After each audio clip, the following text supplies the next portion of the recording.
Kyle Larson is able to hold off Christopher Bell in a fantastic finish to punch his ticket into the championship four at Phoenix. Let's talk about NASCAR's playoff race in Las Vegas.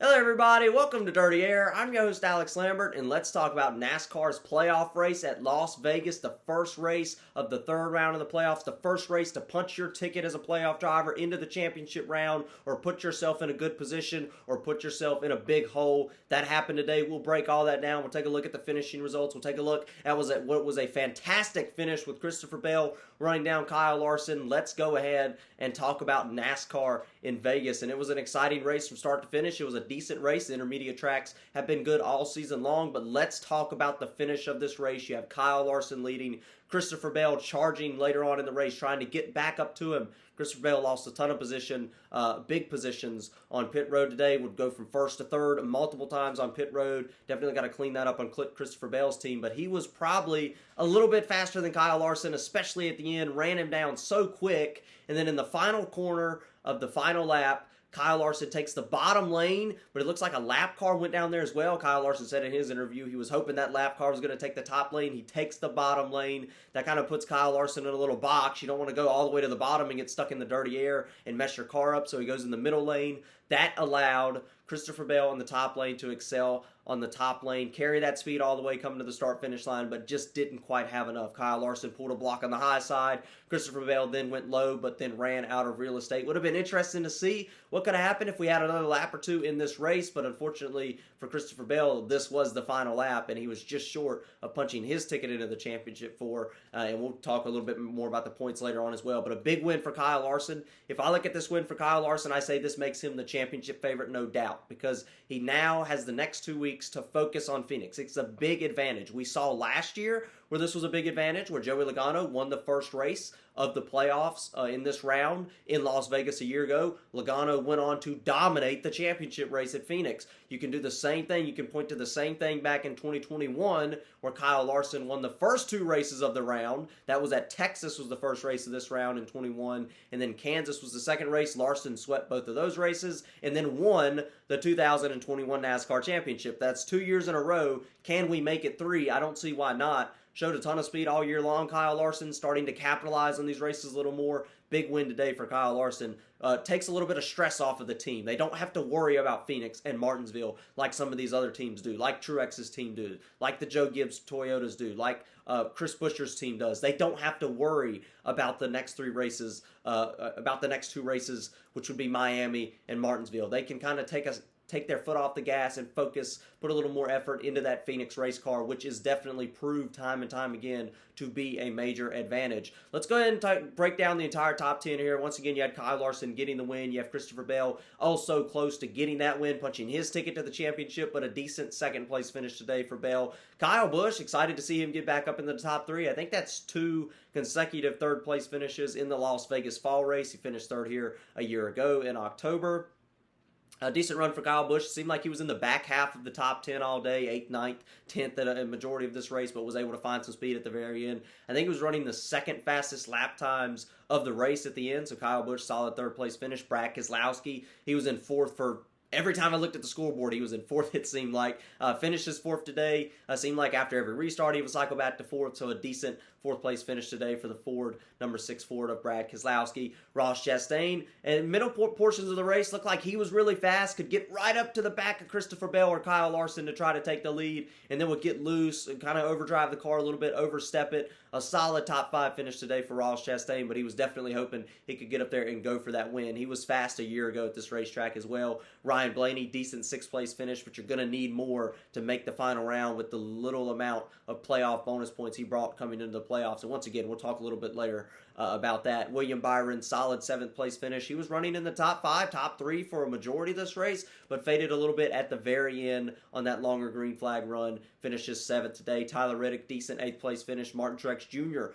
finally breaks the top 10 in the playoffs, top 15 in the playoffs. This is his first top 15 in the playoffs for Martin Truex Jr. Solid 9th place finish for him. Congratulations to Truex for finally getting in the top 10. Denny Hamlin, a solid 10th place day. But Denny Hamlin was probably faster than that. Seemed like Hamlin was up front for a majority of the race, would kind of cycle to the front on pit stops, and then would fade back just a little bit. But a decent 10th place finish for Denny Hamlin after what he was given today. And let's go ahead and talk about a few drivers that had big troubles today. Not particularly playoff drivers, but you had Chase Elliott with a restart violation at the end of the race that really messed up his day. But he was slow all day long. Really disappointed in what we saw out of Chase Elliott all day long. Another Hendrick driver, Alex Bowman, was not having the best day. Gets loose coming out of the corner. Reports said it could have been a flat tire, which is why he got so loose there before that wreck. Overcorrects it, slams into the outside wall, completely taking him out of the race. Unfortunate that, because, we had a Hendrick car win this race. You had William Byron 7th, and then you have Elliott that's not even in the race, and then you have Bowman wreck himself out. So disappointing for those two teams for sure. And then you had Carson Hocevar, another tire issue, gets sideways, slams the wall, overcorrects again, slams the outside wall, so big damage there in the 42 car. Carson Hocevar's not his best performance today. It was not running in the top 15.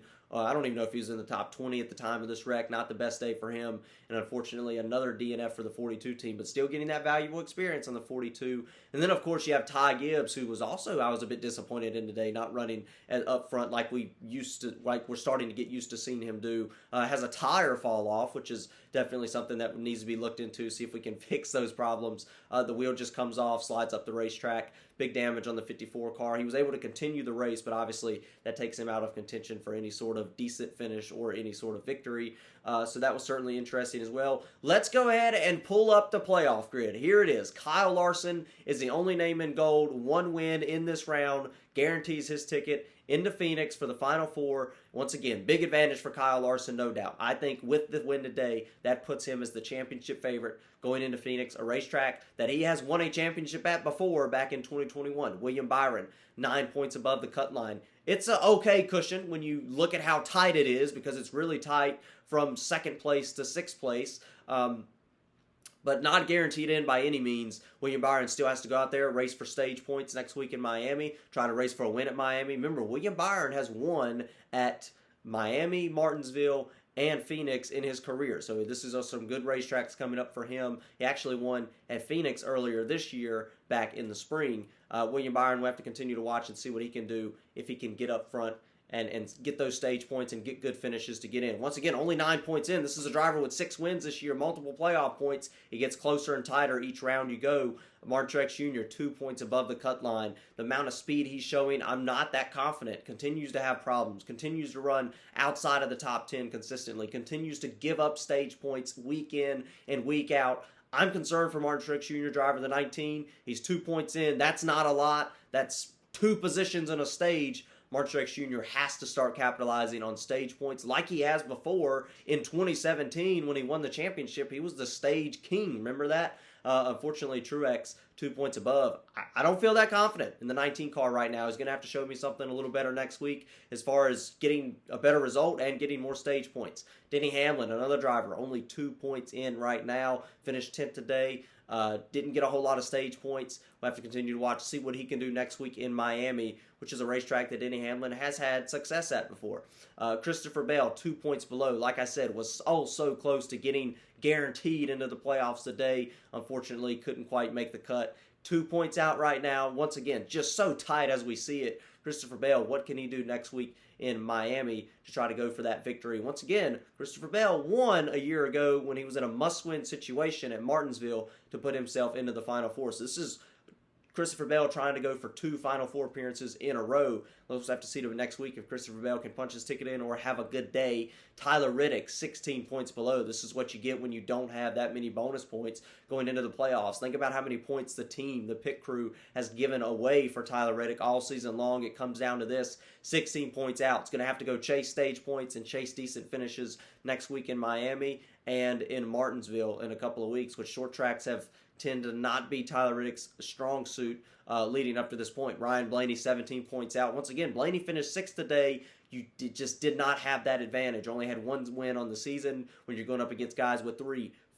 6 wins this year, it's a disadvantage for sure. And then Chris Buescher just was started in the top 10, running the top 10 in the early portions of the race, then fell outside. I talked about drivers that put themselves in a hole. I look at Chris Buescher because 23 points out. He can point his way in. He can have a good run at Miami, have a good run at Martinsville. Maybe some other guys will have trouble, but it puts him in a position where he's not entirely in control. And that's what you get when you don't finish in the top 10, so in the playoffs. So Chris Buescher currently 23 points out. And this is a racetrack, by the way, that I think Chris Buescher has not had a whole lot of success at, which is the 1.5 miles this season especially. So we'll have to watch what he can do next week. Another 1.5 mile racetrack in Miami. We'll have to see what Chris Buescher can do.